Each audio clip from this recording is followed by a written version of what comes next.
ഇപ്പോഴും അവിടെ ഇറങ്ങിയിരിക്കുന്ന കാട്ടാന അത് ആ ടൗൺ മേഖലയിൽ തന്നെയാണ് ഉള്ളത്. ഷഹദ് റഹ്മാൻ വിവരങ്ങളുമായി തുടരുന്നുണ്ട്. ഷഹദ്, കൃത്യമായി ഇപ്പോൾ ആനയെ ലൊക്കേറ്റ് ചെയ്ത് കഴിഞ്ഞിട്ടുണ്ടോ വനംവകുപ്പ്? ഷഹദ്,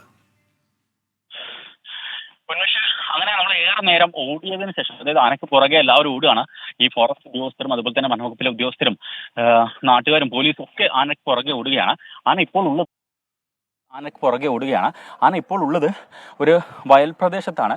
ഒരു വയലിലേക്ക് ഇപ്പം കയറിയിട്ടുണ്ട്. അത് നമ്മൾ നേരത്തെ പറഞ്ഞതുപോലെ തന്നെ ഈ ചതുപ്പായിട്ടുള്ള അല്ലെങ്കിൽ അത്യാവശ്യം നനവുള്ള ഇടങ്ങളിലേക്കാണ് ഈ ആന പോകുന്നത് എന്നുള്ളതാണ് ഏറ്റവും പ്രധാനപ്പെട്ട കാര്യം. നമ്മൾ കാണുന്നതും അങ്ങനെയാണ്. അപ്പോൾ ആന ഇപ്പം പോയിട്ടുള്ളത് ഒരു ചതുപ്പ് നിലത്തേക്കാണ്. ഇപ്പം നമുക്ക് ഉദ്യോഗസ്ഥരെ കാണാം. ഉദ്യോഗസ്ഥരിപ്പം അങ്ങോട്ടേക്ക് പോകുന്നുണ്ട്.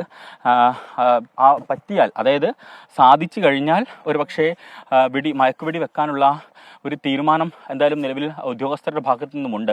അപ്പോൾ നിലവിലിപ്പോൾ ആനയുള്ളത് നമ്മൾ ഈ ദൃശ്യങ്ങളിൽ കാണുന്ന ഈ പ്രദേശത്താണ്. അവിടെ ഉദ്യോഗസ്ഥരെ കാണാം. ഒരുപക്ഷെ കുറച്ചുകൂടി ക്ലോസ് വിഷ്വൽസ് പോവുകയാണെങ്കിൽ ഉദ്യോഗസ്ഥർ ഇത്തരത്തിൽ ഈ തോക്കുമായിട്ട് അങ്ങോട്ടേക്ക് പോകുന്നുണ്ട്. നിലവിൽ ഇതൊരു വലിയൊരു പാടമാണ്.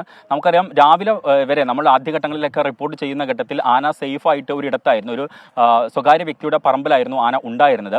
എന്നാൽ ഉച്ചയ്ക്ക് ചൂട് കൂടുന്നതിനനുസരിച്ച് ഒരു പക്ഷേ ആന വയലൻ്റ് ആകാനുള്ള ഒരു സാധ്യതയുണ്ട് എന്ന് നേരത്തെ തന്നെ ഉദ്യോഗസ്ഥർ നമ്മളെ അറിയിച്ചിട്ടുണ്ടായിരുന്നു. അപ്പോൾ ആ രീതിയിലാണ് കാര്യങ്ങൾ എന്നുള്ളതാണ്. നമുക്കൊരു പക്ഷേ കുറച്ച് അടുത്തേക്ക് പോകാൻ സാധിക്കുമെന്ന് നമ്മൾ പ്രതീക്ഷിക്കുന്നു ഈ ഒരു ഘട്ടത്തിൽ.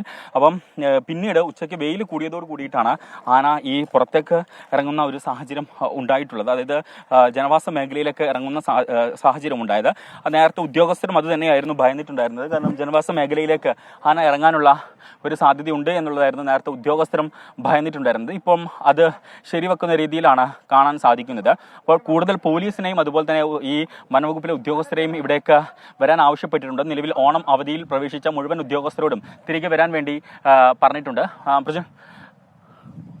ഉദ്യോഗസ്ഥരോട് ഇങ്ങോട്ടേക്ക് വരാൻ പറഞ്ഞിട്ടുണ്ട്. അപ്പോൾ ആ രീതിയിലേക്ക് ക്രമീകരണങ്ങൾ വരുത്തിയിട്ടുണ്ട്. കാരണം ആദ്യഘട്ടത്തിൽ ഇത് അത്ര വലിയ അപകടകാരിയല്ല എന്നൊക്കെയായിരുന്നു പറഞ്ഞിട്ടുണ്ടായിരുന്നത് ഉദ്യോഗസ്ഥർ. പക്ഷേ നിലവിൽ അങ്ങനെ നമുക്ക് കാണാൻ സാധിക്കില്ല. കാരണം ഇത് ഇപ്പം ജനവാസ മേഖലയിലേക്ക് ഇറങ്ങിയതുകൊണ്ട് തന്നെ കുറച്ച്, അതായത് ഈ ആളുകൾ നിൽക്കുന്ന വീട്ടിലേക്കും അതുപോലെ തന്നെ അവരുടെ മുറ്റത്തേക്കും അതുപോലെ തന്നെ അവരുടെ പറമ്പിലേക്കും ഒക്കെയാണ് ആന ഇപ്പോൾ കയറി ചെല്ലുന്നത്. അതുകൊണ്ട് നമുക്കങ്ങനെ പെട്ടെന്ന് പറഞ്ഞ് ഒഴിവാക്കാൻ പറ്റുന്ന ഒരു സാഹചര്യമല്ല. അതുകൊണ്ട് ആളുകളൊക്കെ തന്നെ ഭയാശങ്കരാണ്. ആളുകളൊക്കെ ഭയന്ന് ഓടുന്നുമുണ്ട് വിവിധ ഇടങ്ങളിലേക്ക് എന്നുള്ളതാണ്. ഉദ്യോഗസ്ഥരെ സംബന്ധിച്ച് ഉദ്യോഗസ്ഥർ നിസ്സഹായരാണ്. കാരണം ഈ ആന എവിടെയും നിൽക്കുന്നില്ല, അല്ലെങ്കിൽ സ്റ്റിക്ക് ഓൺ ചെയ്യുന്നില്ല.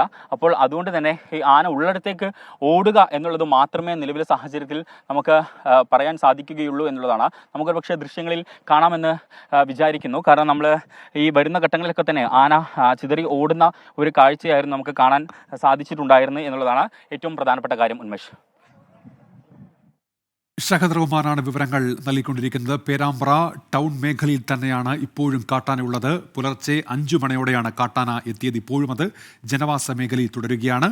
വനംവകുപ്പ് ഉദ്യോഗസ്ഥർ സ്ഥലത്തുണ്ട്, RRT സ്ഥലത്തുണ്ട്, ഒപ്പം നാട്ടുകാരൊക്കെയുണ്ട്. ആനയെ തുരത്താനുള്ള ശ്രമം ഇപ്പോഴും തുടരുകയാണ്.